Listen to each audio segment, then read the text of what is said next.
So you spoken to me about moving from tokenistic engagement with your students to real genuine conversations.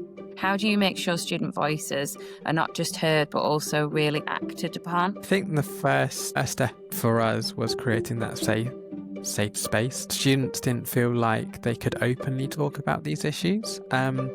And that was the first step in having those open conversations with them, but letting them lead this whole safety project. And it's from my experience in youth advocacy is letting those students lead, because when they lead, they understand how comfortable they feel, and the engagement is a lot better because it's based on how they feel, and those moods and emotions can really tie into something like safety. So letting them talk about it, but then also reassuring them about what we can do. I think for the student voice, it can be quite daunting to talk about some issues amongst their peers, but also with members of staff, because they might not have the confidence or the trust.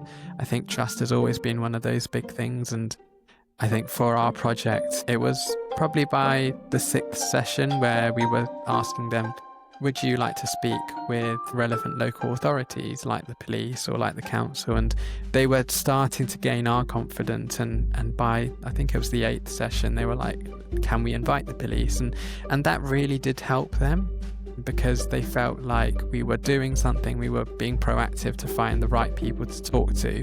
And by the session that the police were invited to, they felt confident in asking probably those, I would say, the questions that probably don't get asked. There's probably another way of putting it, but the police wouldn't usually get those questions. And it was great to actually see the confidence in the students, because they came up with the questions, and that was their action taking it away from them. And then they were able to sort of get other opportunities by joining the IAG, so their police boards, and inputting some of their thoughts directly into the high level structures. And that was, I think, I had to say I was like proud dad moment or proud parent moment, where you're just like, Yeah. wow, they've done a really good job.